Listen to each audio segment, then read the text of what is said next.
I'm Cory, and this is the Hardcore Skeptic Examines.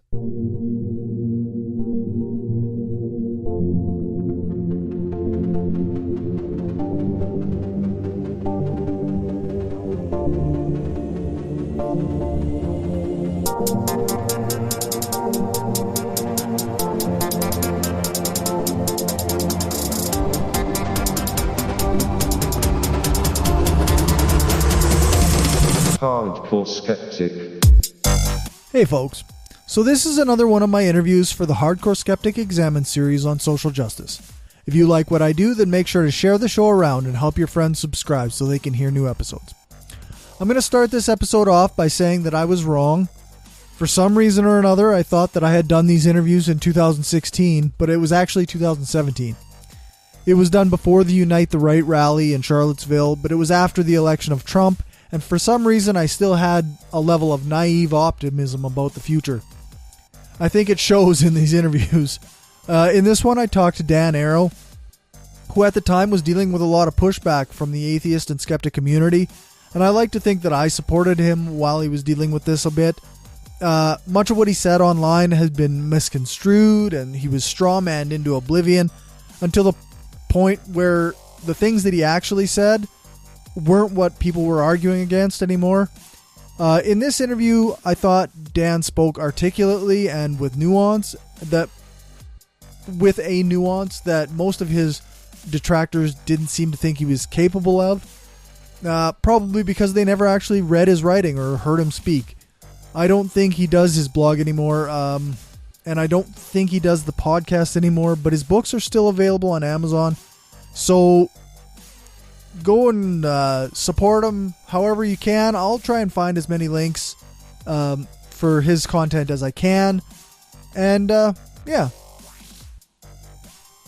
I don't think there's much else to say, except I hope you enjoy this interview after an ad for another podcast that you should check out.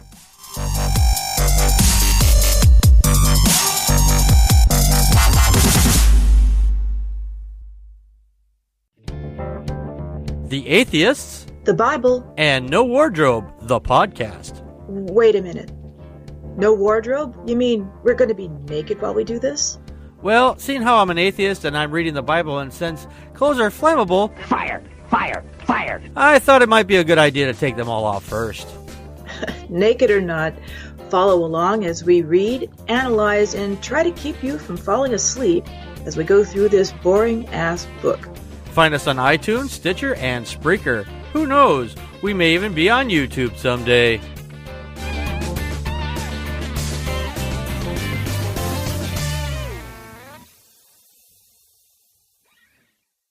So I guess because my project is having to do with social justice, I've been starting all of my interviews with one main question, and what is social justice? Wow, that's a loaded question. For me, social justice is really like equality for everybody. It's looking at the social issues we face today. And so social justice is always changing depending on victories and how things change. But it's looking at, currently things like Black lives and feminism and trans rights and things like that, and fighting to make sure that the people have the same rights and justices really as everybody else. And so to me, social justice is really looking at the grand scheme of everything from, workers and immigrants and, like I said, Black lives, and making sure that they have all the equal opportunity and benefits that the privileged in society have. Okay, so I guess you kind of mentioned it already, but I guess so that's with groups like Black Lives Matter or like feminist groups. So social justice kind of is at a grassroots level, these groups trying to gain their rights or equal treatment? Their rights, equal treatment. I think it will vary from group to group exactly what they're trying to get. You might be looking at workers just looking for equal benefits to people that are higher up. So you've got maybe immigrant workers coming into the U.S. and they're paid less and not given benefits. And that's a social injustice. And so they're fighting for benefits. So you've got unions as part of the social justice movement. You've got, the African Americans and people of color fighting for their lives in many cases. And they're fighting against police brutality. And that's a social justice cause. And so, yeah, it's really a fight for equal treatment. They're not, social justice, isn't the fight to give people more. It's to give everyone the same, per se.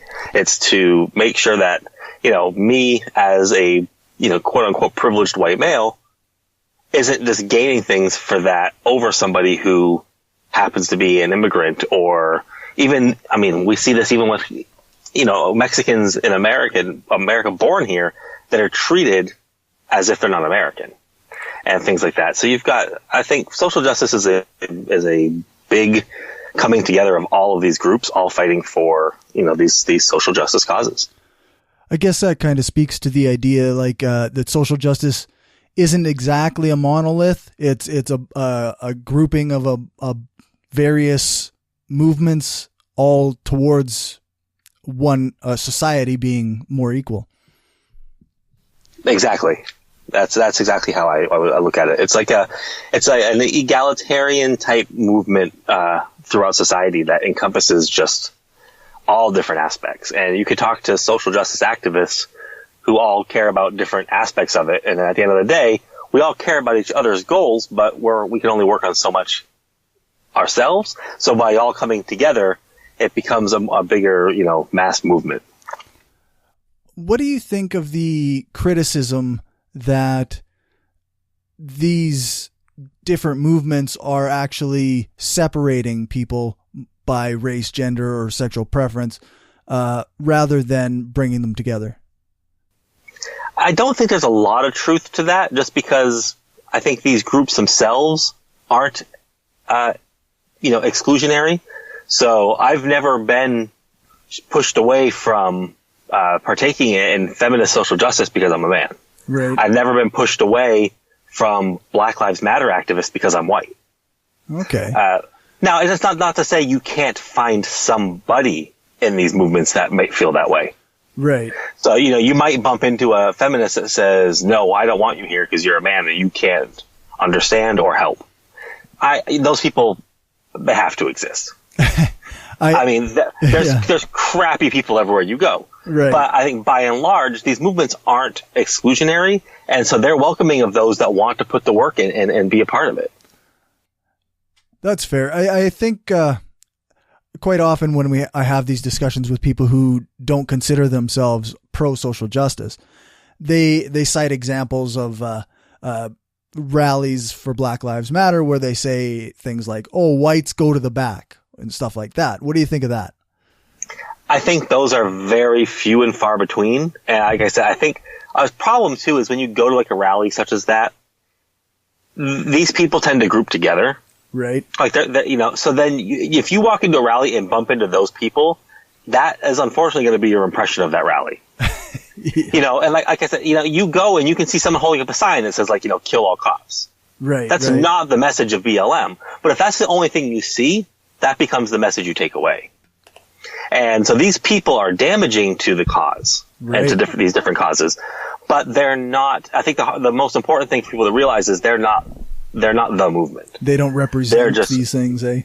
Exactly. And if you look at the atheist movement, there's terrible, horrible people in that. And they give us a bad name and they say awful things. And unfortunately for so many, that becomes the first and last thing they see. Yeah, for sure. And so, it does become incumbent on the rest of us to try to change that, and change the outlook. So you do have people in like Black Lives Matter trying very hard to say, look, we're not trying to kill cops. We're trying to reform the system. Right, right. But unfortunately, media and things like that love the drama and they love the outlandishness. So they go for those people that want the worst. So it's a constant struggle to overcome that when, you have, media groups and these people being so loud. And so I think that becomes a struggle for any group though. I don't think it's, a social justice problem. I think it's just a problem that it's pretty much everywhere you go. It just happens to be that we're focusing on this so much now that those stand out, so they look more problematic.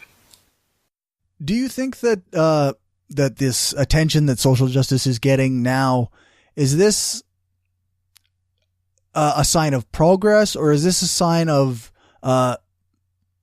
more pushback against progress, or is it just because of the 24-hour news cycle?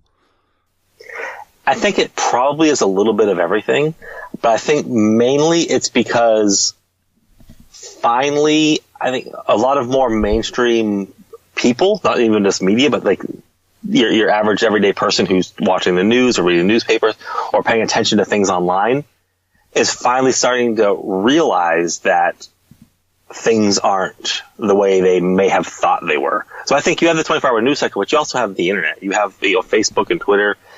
And now when there's a police shooting against an unarmed black man, that news spreads differently than it would have. Right. Yeah, I mean, even 10 years ago, Michael Brown's case really wouldn't have been national news. That's a local news story. Yeah. But because it just seems to be happening so often, and people are now figuring out how to shine spotlights on these, that it's becoming national because they're no longer stuck having to only be able to present it locally.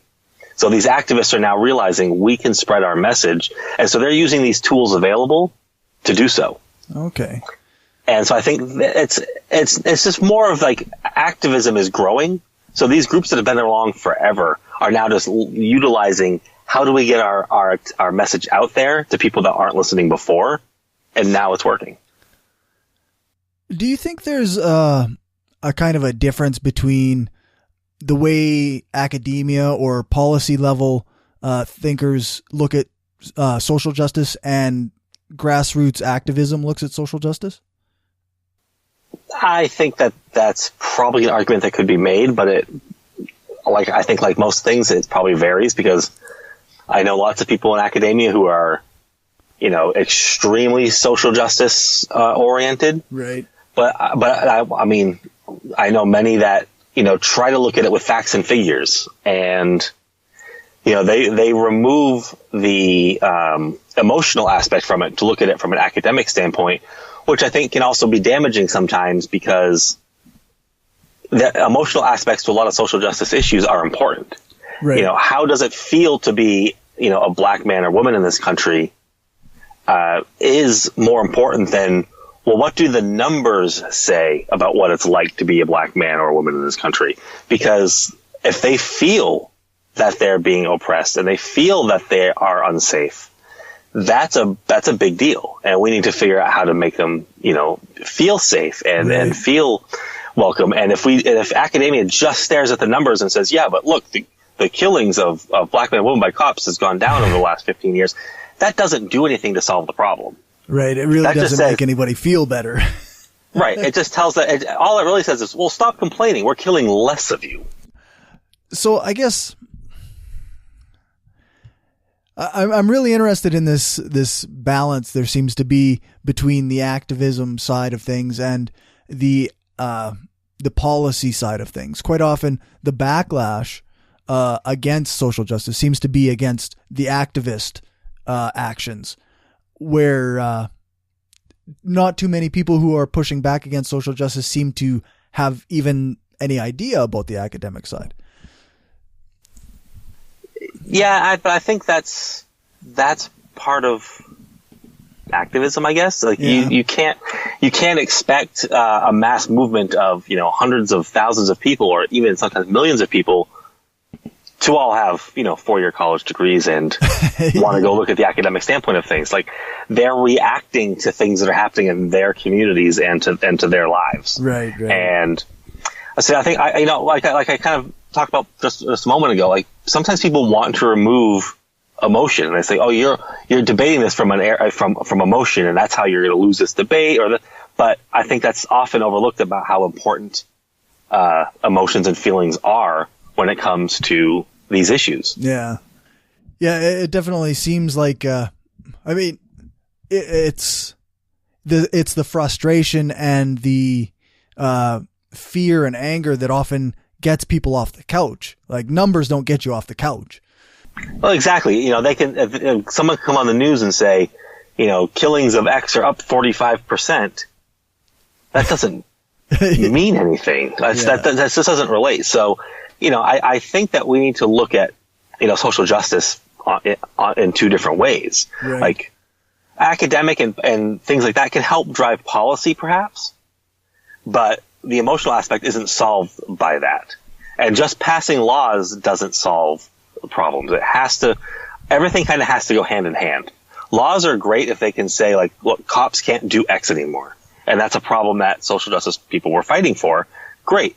But then it actually has to be carried out. Right. And people have to feel like they're safer and things like that. You know, if we're talking about like wage equality, passing laws that say it's illegal to, you know, pay women less, wonderful.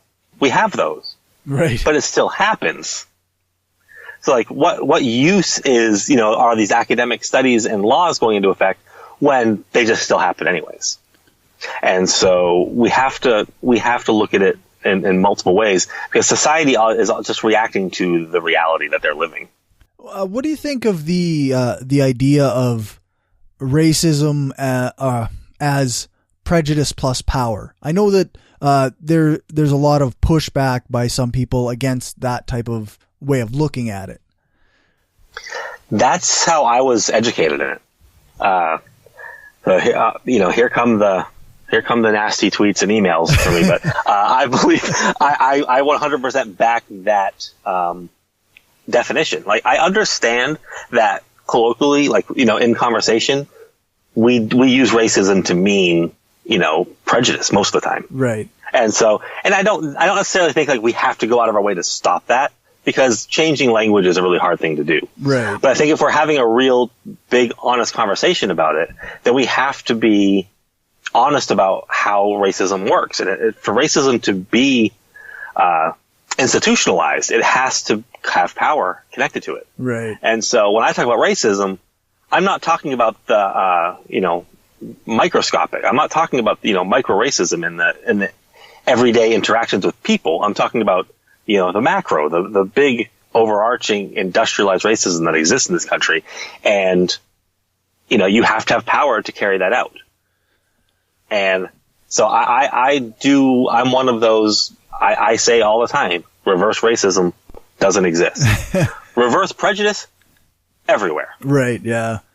But, and I get it. So but like I said, if it's the one-on-one and a person of color says something like, you know, look, as a white person, you're just stupid. And in your head, you're going to say, oh man, that guy's really racist. Right. Like, that's fine. I get it. Like, that's the language that we use. Yeah. But like, even when I went to college, racism was taught to me day one, power plus prejudice. Wow. Okay. And like, so I've never really had, growing up as a kid, I would have thought, you know, reverse racism was real. But I went right into, you know, my first sociology class. That was it, right there on the table. I walked into my first cultural anthropology class, same thing. Right. And so that right from then and there, it became okay. And then I started learning more about it and realized, well, yeah, for racism to really work, in a sense, like power-wise, you need the power.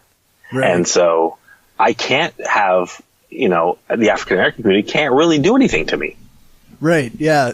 Like, they don't have the power to change the society around me to harm me. In that vein, what do you think people are trying to accomplish when they point out instances of bad, like black people being prejudiced against white people or women being sexist towards men? So a lot of times when you're in that conversation, you're talking to someone who's actually being really racist or really sexist. Right. So a lot of times that's what's happening. Like, right. Someone says something really racist and you say, that's racist. That's not racist. What about the black person that said this to me? Like, that's what happens. So right. Like, a lot of times it's somebody trying to say, like, I'm not racist because. Right. But, you know, oftentimes you do find it from well-meaning people who are just getting into a conversation. They say, yeah, well, but I think, for that, I don't want to say white guilt, but a lot of times I think people want to think that racism isn't as big of a problem as it is. Right. And that it exists everywhere, so it's not that big of a phenomenon. So, look, I see it everywhere. I grew up in I grew up in New York in the Polish area, and they all hated, these people. Right. And then, so like, they try to minimize how big of an issue it is by saying, look, everyone's racist across the board. But what that does is that removes the power structure. Right. So sure, you could probably go into a housing unit and find a bunch of people that hate one particular group, but it's not like they can do anything about it. Yeah. And so I think really when you go down that path, you just minimize the struggles of people that they're actually living. And I think they're well-meaning a lot of times. They're not trying to be vindictive or anything, but I think it does more damage than good if you just accept the fact that for racism to flourish and to actually have cause, then you have to add the power aspect to it. And I think that's what we need to be focusing on, because that's where the real damage is done. Right. When you have this, institutionalized racism, that's when people are, oppressed, and that's when people are hurt and killed. And that's the problem that we need to be focusing on. Once we solve that, yeah, we can get into the spat over the guy down the road that doesn't like you because of your skin color, but can't do anything to you. Like, those things we need to be dealing with, because we won't want people to be prejudiced. Right, yeah. But that's a much lesser issue than, a society. Right. Yeah, I guess it's the difference between analyzing things on an individual level and looking at them as a societal level, I guess. Right, exactly. I guess one of the things that I've encountered in my discussions with people is that they get really hung up on these this idea of the group versus the individual, and they feel like I guess they feel like everybody's being lumped into their groups and nobody's looking at their individual characteristics. So I guess, I don't know, can you speak maybe to that kind of, what's the interplay between groups and individuals in this case? It's complicated because I think, groupthink can be dangerous. But I also think to the same degree, we try to fight against grouping, but it's so natural to us. Like, right. I mean, if you look evolutionary wise, like, we always group. Groups are just a natural part of who we are. So we do tend to clump together, and we do run that risk of, in group, out group, this whole group think that this group is bad, this group is good. We'll work with this group, but not with this group. Those things are dangerous and they're bad. But not every group falls into that path. And I think we have ways of educating ourselves to make sure we don't do that. So I understand the desire to form groups. If you're a marginalized community, of course you're going to connect more with people going through that shared experience. Right. And you're going to group together. And then the fact that you're going to start sharing your stories and understanding what you're all going through. And then you all do share a quote unquote enemy in the oppressor. Right. And that's a very natural, normal reaction. The groups that are successful in combating that and making change are the ones that are able to say, yes, group, X is oppressing us, but not everybody in that group. And then you find the people in there that are, for your cause, for your, non-oppression or for your freedom. And you use that to, change that other group's mind, or to push those people leading out and to change, that group interaction. The ones that both sides stick to, I hate you, nothing changes. And it explodes eventually. So I think the successful groups are the ones that learn how to, break that groupthink mold and realize that to make things better, we have to reach across here and learn how to make this better, or find out that, maybe some groups aren't worth working with because they're not going to come to you. And so you find allies in other places. And it's those groups that, maybe fight that battle or change that mindset. Because I could probably go on, but I'm speaking in groups and all these diagrams in my head, and you can't see them when you're listening, so it becomes very confusing. Yeah, no, I think your point makes sense. Like, there are groups that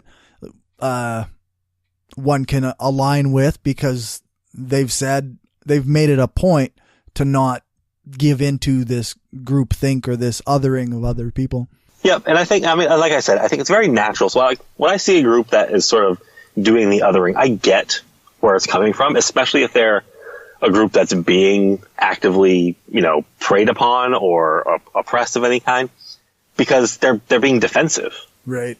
Like that's a defensive mode for them. They're not trying to hurt us. They're trying to protect themselves.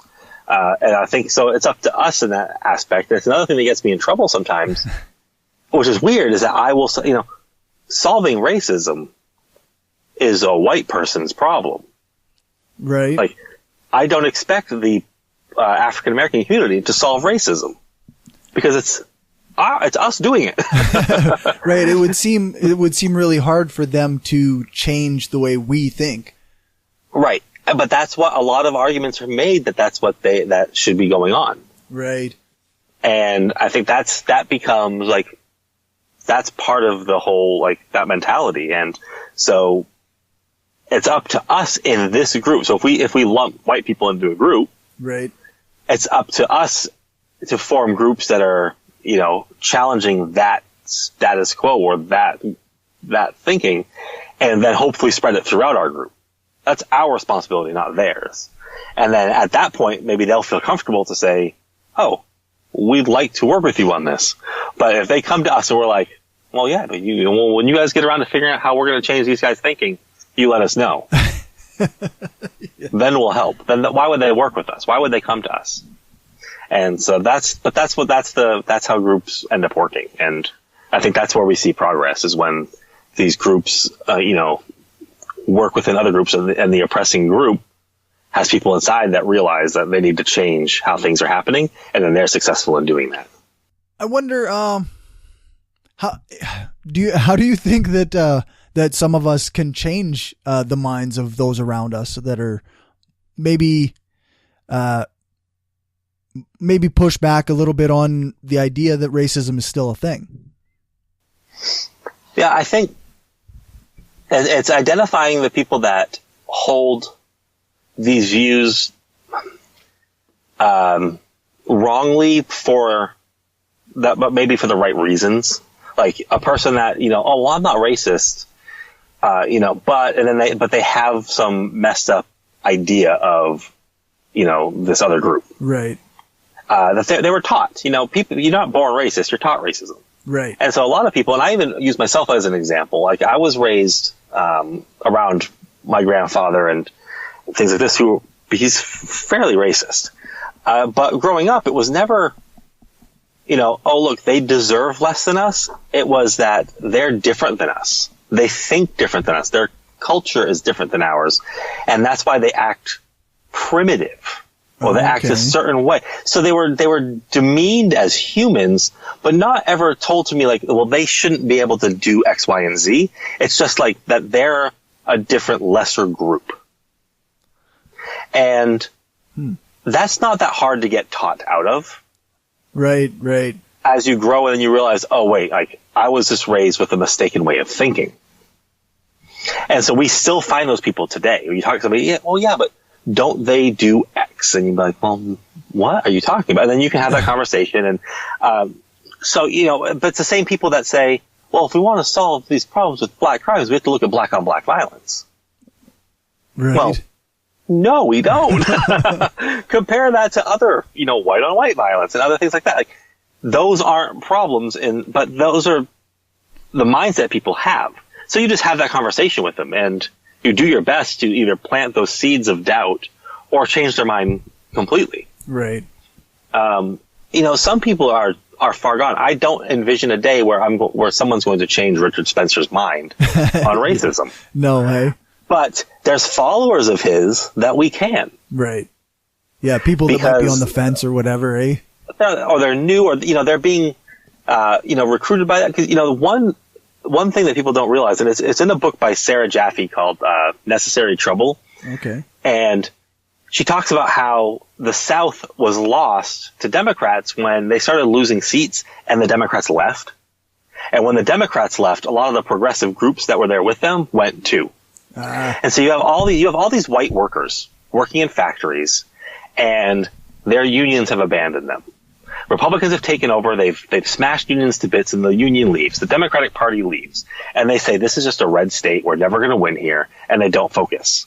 But then another group comes in and says, "Look, we want to. You workers deserve rights." And they go, "Damn right we do." And we'll come to this meeting, and they go to the meeting and they say, "Look, you need your jobs, you need your pay, but it's the immigrants taking them from you." No. And they plant that seed, and they start that path down this racist path. Right. And then these people end up there. So we need to reinfuse these communities with, it's not immigrants taking your jobs or taking your pay. It's corporations, it's CEOs, it's politicians that are shipping your jobs away so they can profit more. And that's and then you change those people's mind. Those people didn't think that before, but a group moved in and then harnessed that anger and turned it into racism. To their own benefit, in a way, hey? Exactly, very much to their own benefit. And that is sort of how racism festers and grows. Because all they did is moved into a town and started off with, look, we care about you, the worker. Right. And then they recruited new racists, basically. They created what would normally be a Democrat, who was usually a working class white guy who's unionized, generally votes Democrat. Right. But now they see the Democrats leaving. They see their union leaving. And these groups spin it that they've abandoned you. We're here for you now. And we have these solutions that they couldn't provide.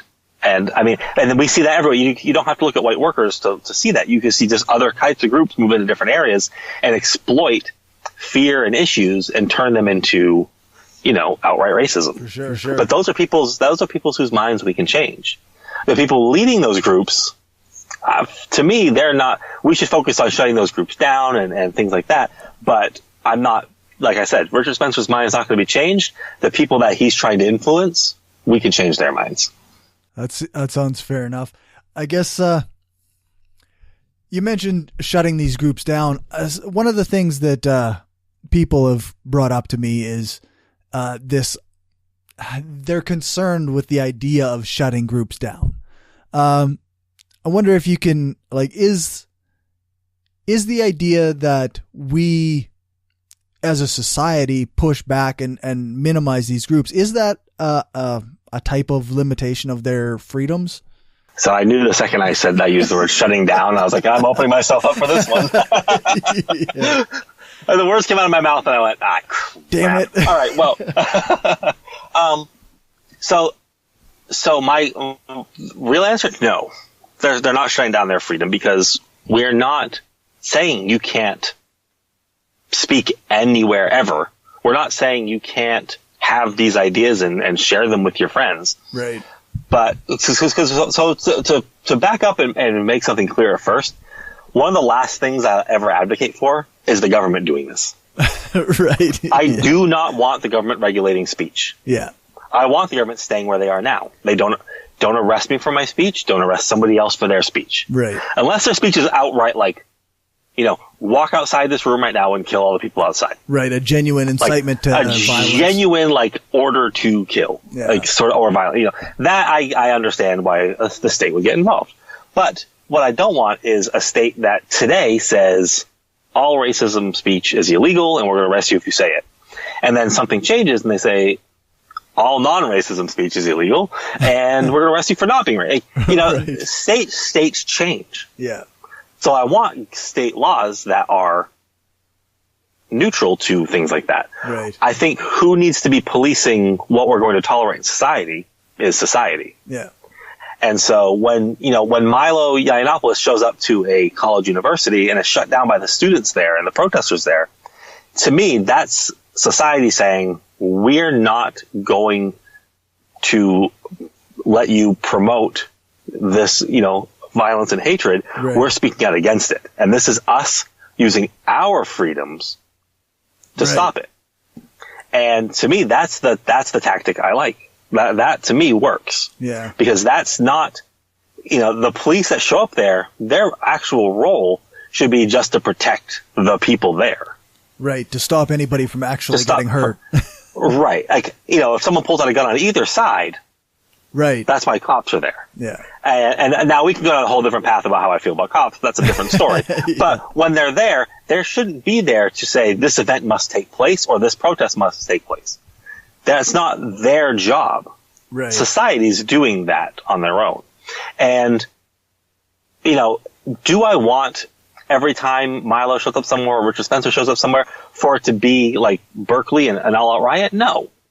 But the tactics have to match what's going to accomplish the goal to a degree. And for me, violence against property is not violence. It's property destruction. You can replace a glass window.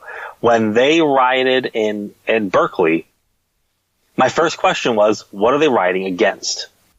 And it was that Milo was going there to teach them how to out and turn in undocumented students. Right. So I said, they turned to any means necessary to make sure he can't hurt their students.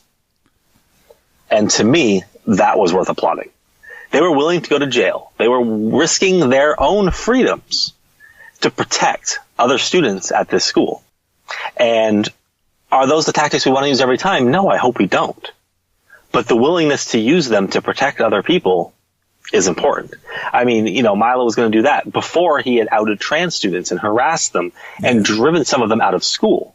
Right. And the protests were in reaction to we're protecting our own.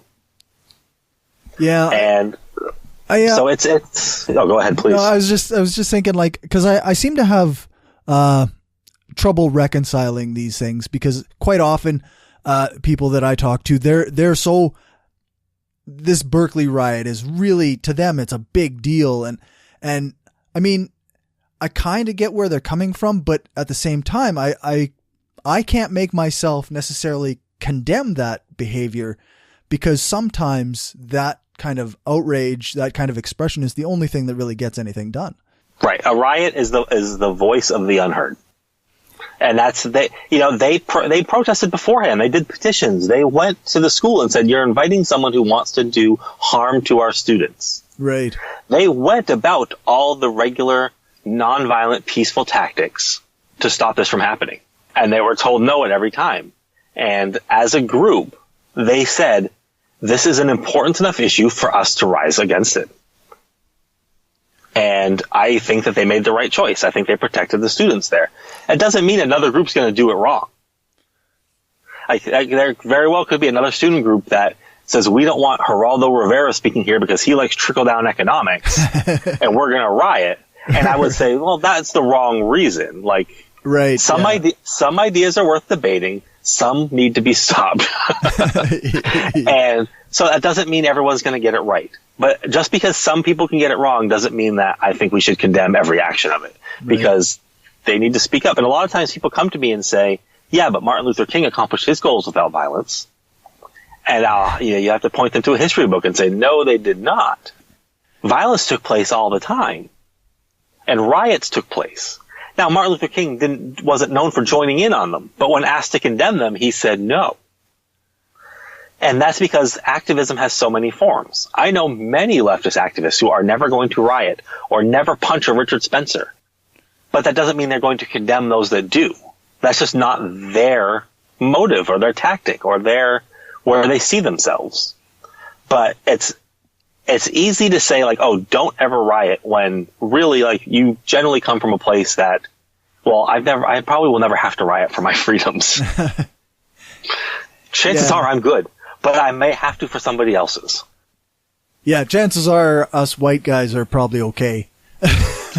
Yeah, I mean, I feel pretty confident as a cis white straight male. I'm going to do all right. Yeah. Yeah, I don't know. It's an interesting subject, like this, the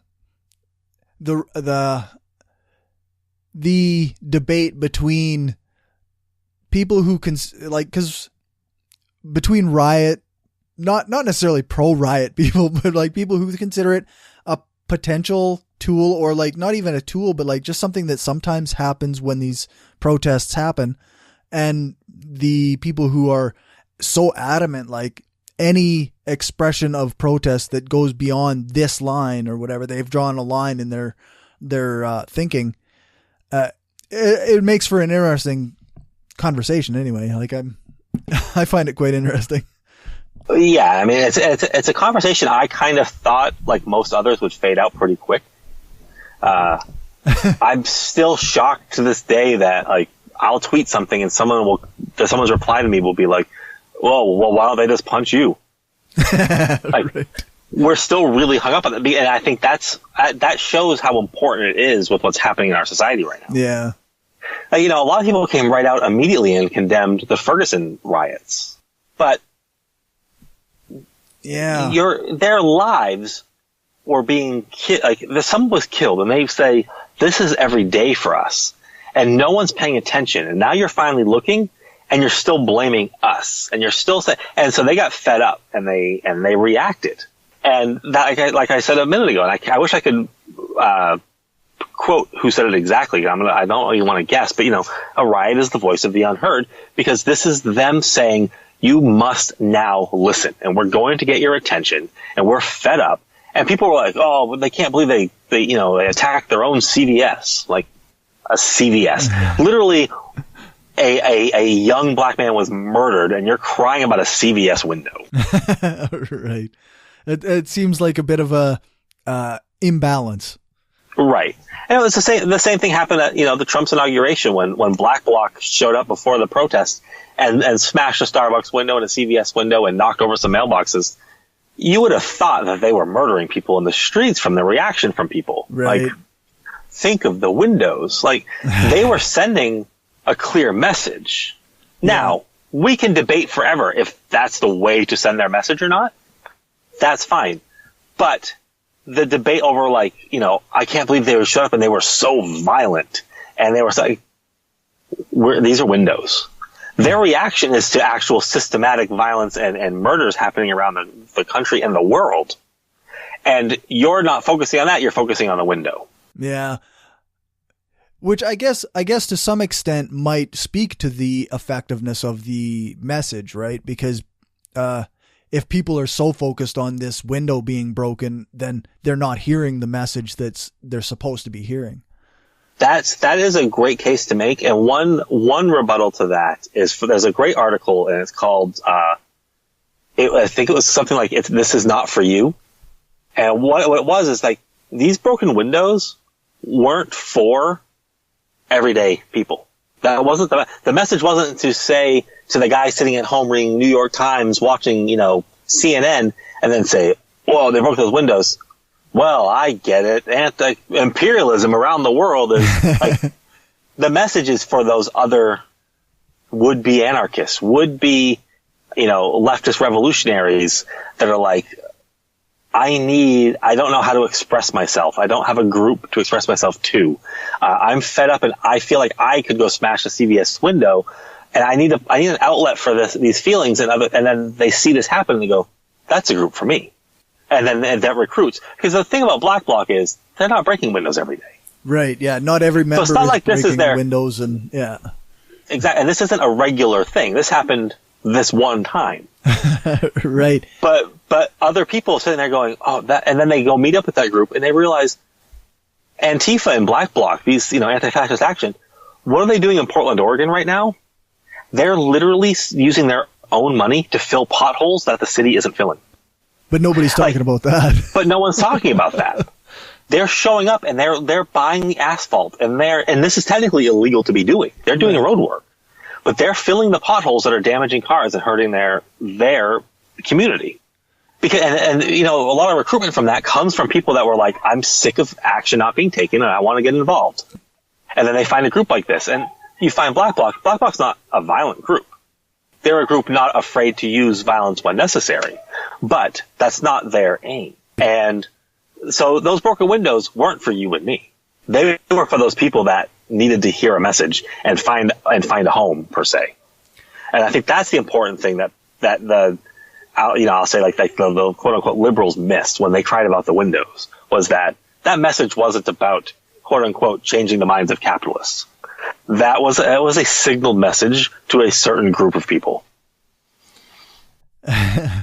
That's fair enough. I actually haven't heard that aspect of it before, that angle. That's really interesting. us on the left, we're more intricate than people think. Yeah, go figure, eh? It's almost like there's nuance to these things. Who would have guessed? Yeah, go figure, eh? Well, I've just about used up as much of your time as I'm going to. I have a couple questions that I've been trying to ask at the end of almost every interview. What do you think is something that everybody needs to know about social justice that they may not already realize? For most people, you're probably already a social justice warrior. I'm sorry, but you're probably an SJW. It's just that you might not think that your cause is part of what you see others caring about. Right. And so you might be very adamant about a certain cause that you're just as adamant and vocal as the SJWs that you attack. But for your cause, not theirs. So that's one thing I think people need. But secondly, people need to get away from thinking that, the extremes are the norm. Because yes, I can go and find social justice people that take things too far. You can't do X because it upsets me. You can't say these words that really shouldn't even be considered offensive because they're offensive. That doesn't mean that's the norm. And that we shouldn't shut down social justice as a movement just because they might be the ones that have the more popular blog when the rest of the movement itself isn't even listening to them. A lot of times the loudest people aren't the ones the group itself listens to. Yeah. They actually operate outside the group and they're not even a part of it and they don't take part in their actions. They're almost commentators on the outside. Right. They're saying extreme things and nobody's really doing those things. Yeah, no one in these groups, you could have a feminist saying some really extreme anti-male things, and they're the loudest ones. They're the ones getting pulled onto CNN and Fox News and whatnot. Yeah. But they're not the ones that you see at the protests. They're not the ones that are at the meetings. They're not the ones out doing the day-to-day work. Yeah. They're the ones cashing checks and making a career off of it. I know in feminism, there's everybody likes to cite like Anita Sarkeesian as this example of feminism gone wild, and they use her to claim that feminists are not taking part in changing misogyny in developing countries. And I was just listening to a discussion with Christy Winters where she's actually just talking about these feminist organizations that are out there doing this stuff in developing countries, trying to stop female genital mutilation and stop the oppression of women. But that's not the caricature that everybody seems to have. Right. And the problem with the people like that become the loudest is that that's who the opposition focuses on. Yeah. And tries to turn that into the norm, and they ignore the millions in between that aren't there at all. And so that unfortunately hurts the causes. But I mean, like I said earlier, we see the same thing in atheism. Yeah. A lot of times the most vocal atheist activists are the worst. Yeah. And they're the ones that we have to spend the rest of our time being like, no. But they're the ones that get the media calls. They're the ones that, get the most popular YouTube channels, and things like that. So they become what people think is the norm, which then hurts the rest of us. Yeah. And like I said, that's true in every movement. And I think for the most part, the groups need to speak out against it to a degree, but focus on the key issues that you're actually working on, and don't get hung up on the, inner fightings and that pushback, because those people are eventually going to fade away. Right. When those checks run out, when people don't care about what they have to say anymore, they're going to move on to something else. And it's the people in between that were never doing it for the check to begin with, that were always doing it for the cause, are the ones that are going to keep going and be successful. Yeah. So I guess, as another, of my final questions, what would you say is a good criticism of your own position or your own side of things? Oh, jeez, getting deep. Yeah. One of the hardest criticisms I will say that I deal with especially on my side of the left, is that a lot of our ideas haven't worked in the past. Right. If I look at the fact that, like, I'm openly socialist. Right. Very vocally. And I don't shy away from someone saying, well, you're a communist. I go, okay. Yeah. You say that like it's an insult. Yeah, right. Like, I thought you were trying to insult me. But we don't have a great example to say, like, this is how we're going to be successful. Right. Those are criticisms that I think we sometimes, and you can see those at, like, on micro levels in all different movements. So you say, well, look, in this college, they let, radical feminism run wild, and look what happened. Or they let this happen, and, free speech was shut down. Right. And they have no rights. So I think they're valid criticisms, but a lot of times they're either misplaced or they're too micro to really represent society. Right. So, when it comes down to socialism and communism, I can talk for another 2 hours about why they failed in other places that they did. That's something we'll have to do that sometime. We'll have to talk. Yeah, have me back. I would love to. But they are also, a lot of these issues are trial and error. Right. Like, when you're talking about changing society in ways that's never been changed before, we're going to get some things right and we're going to get some things wrong. I mean, that's how this society was formed. Go back to, pre-Constitution. We tried to write a different constitution and it didn't work. So we sort of had our own mini revolution in a back room somewhere and overthrew it and installed a new one. Right, This is all going to be trial and error. Yeah, it's almost like, nobody's got the perfect solution right off the bat, eh? Right, exactly. All we're trying to do is work towards something better. Right. And we know what we have isn't working perfectly. And so along the way, we're just trying to say, look, this isn't working. Let's fix this. And then this isn't working. Let's fix that. And if our fix isn't right, we're willing to undo it and find the right fix. So I think a lot of times a big criticism of the left is that they think we have all the answers. Right. And that we know that if we overthrew the government tomorrow, everything's going to go like this. No, we don't have a clue. Yeah. We're going to do the best we can. Yeah. And along the way, we're going to learn as we go.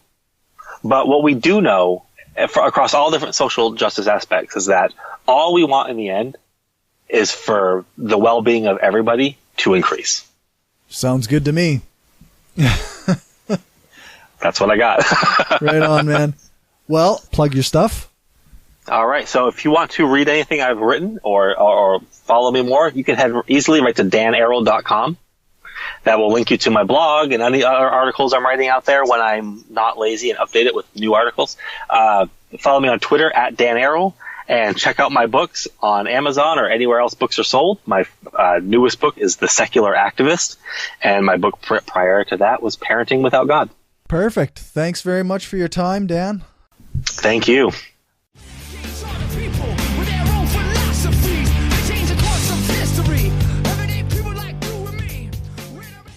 Okay, so that's it for the interview. I hope you enjoyed it.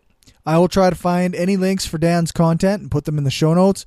But before I let you go, I'm going to send you over to a reading of my latest blog post, Some Basic Leftist Politics. Make sure to check out the show notes for the blog post link. And if you like it and think it could help someone learn something, then share it around.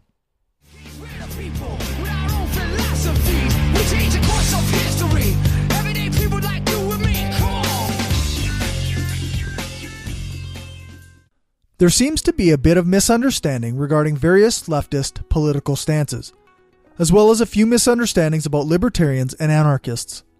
I'm not sure where to start, and I'm far from an expert in these subjects, but if I can notice these discrepancies and help educate some folks a little, then hopefully they can go and learn a bit more on their own from actual experts. First, I want to talk about socialism. I know this word has a lot of meanings these days. For people on the political right, it seems to mean literally anything left of total unregulated free market capitalism. There's a world of difference between a Marxist-Leninist, a democratic socialist, and a neoliberal capitalist. But all of these people are to the left of the pure free market capitalists in America, and they all get labeled socialist by Republicans. As a side note, for some reason these far-right capitalists are also extremely staunchly conservative when it comes to social issues, it makes no sense.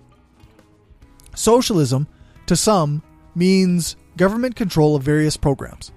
To these people, roads, schools, and police are all forms of socialism. This isn't what that means to people who identify as Marxists, communists, or socialists, though. This is kind of what some people mean when they identify as a democratic socialist. But for Marxists, communists, and for most straight-up socialists, the word means that the workers control the means of production and are invested in it on every level, as well as having some form of say in the way their labor is used. Many socialists of various stripes still believe in a form of centralized government that can manage to work with citizens. This seems to be where they diverge from anarchists.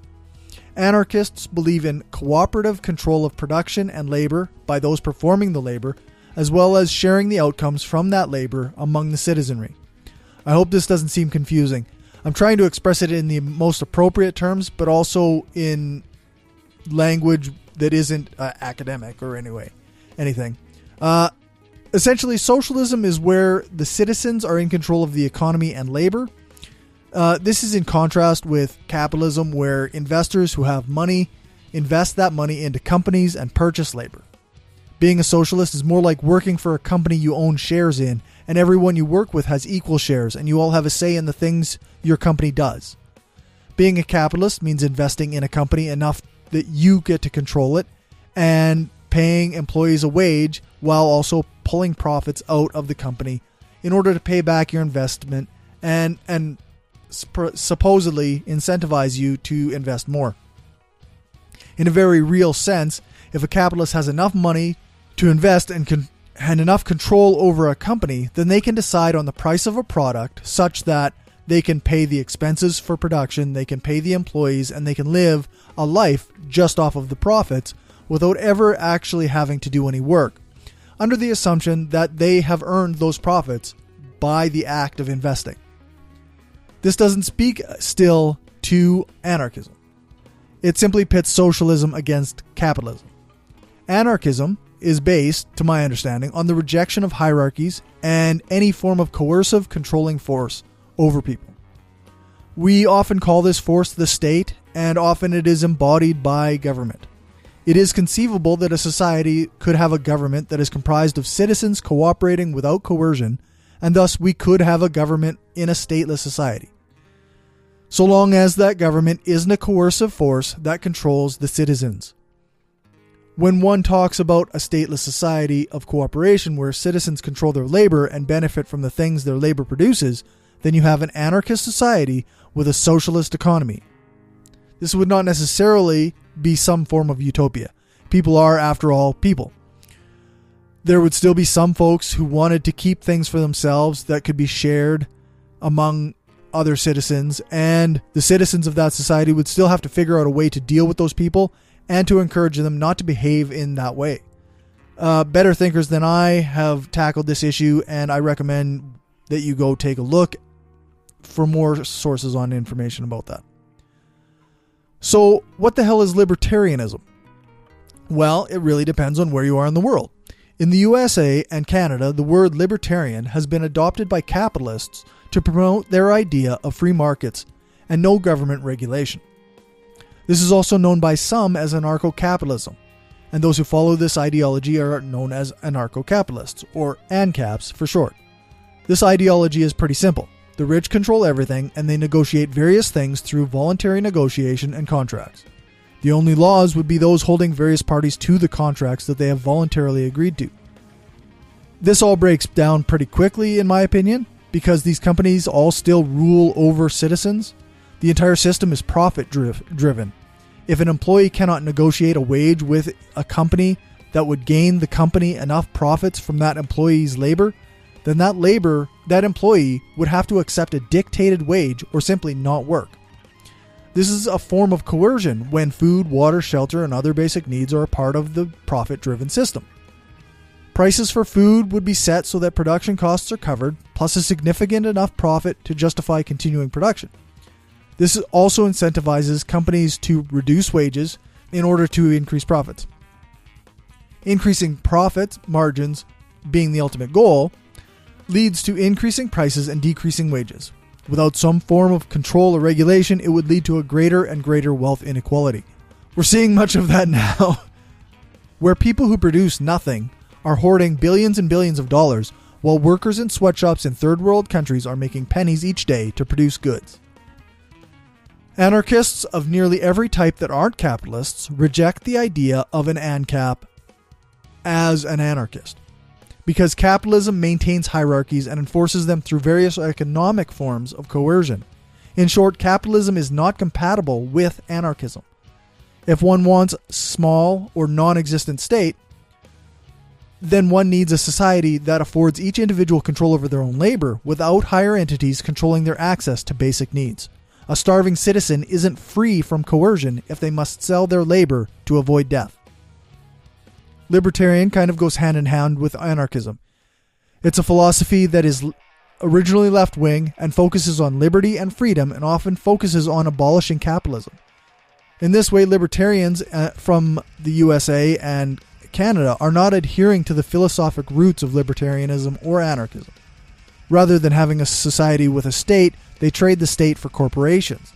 They replace the state coercion with coercion from the capitalist class, and they replace the libertarian ideal of eliminating private property with a fixation on maintaining private property. They're not anarchists and they're not libertarians. They are upper-class authoritarians who masquerade under the guise of libertarianism. There still seems to be a lot I need to mention in this. Private property versus personal property, the idea of why housing shouldn't be controlled and should instead be free, why it's so hard to let go of possessions, and why we even think of things as belonging to us. There are many aspects to anarchist philosophy and socialist philosophy that seem to get lost in the discussions because of our deep roots in capitalism and the ways that we've been taught to think of human nature. Part of me relates it to learning about patriarchy.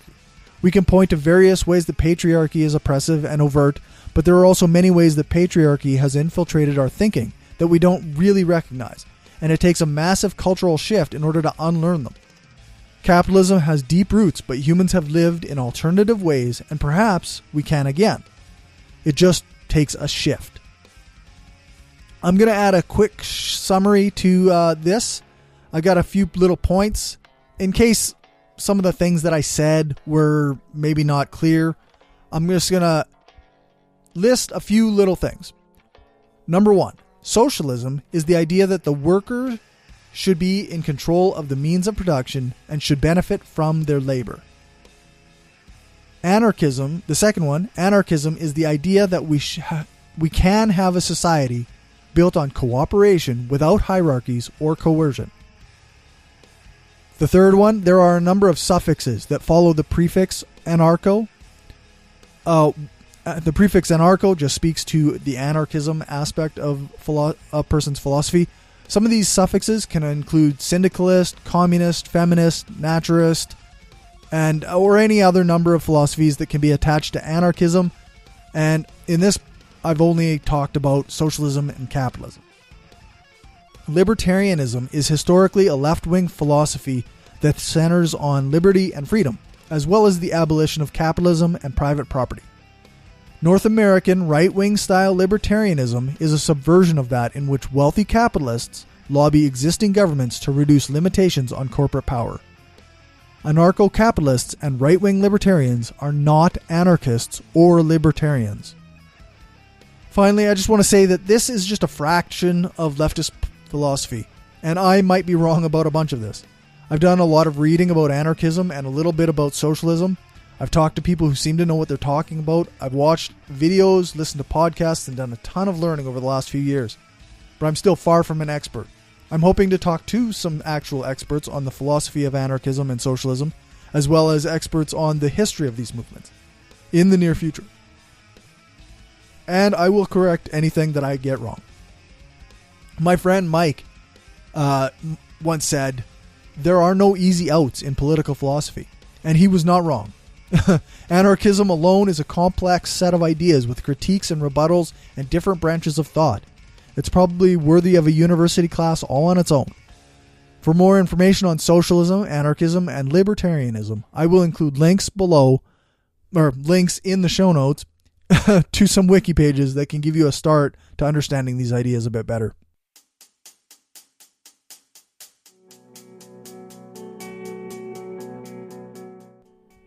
Alright, so that's finally the end of it.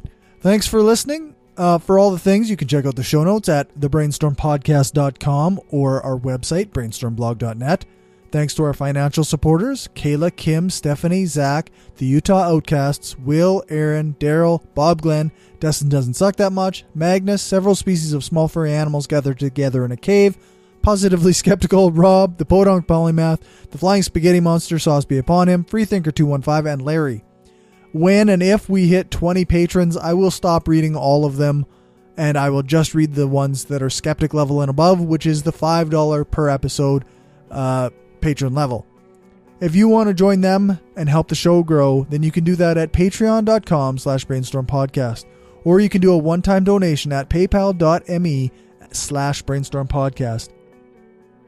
Or you can always buy some stuff at tpublic.com/stores/brainstorm-podcast-gear. Thanks to Dave for our intro music, and thanks to Jason Camo for our outro music. You can find his stuff at aloststateofmind.com. All music played is either with permission or under the SOCAN license to play. For more information on SOCAN, you can check out the music license info page on our website, brainstormblog.net. If you can't support us with money, then a great way to help the show is to give us a rating, a thumbs up, or a fave on your podcatcher of choice. Join our Facebook group, like our page, follow us on Twitter, share the show, and spread the word. Thanks for listening, and remember, the truth matters.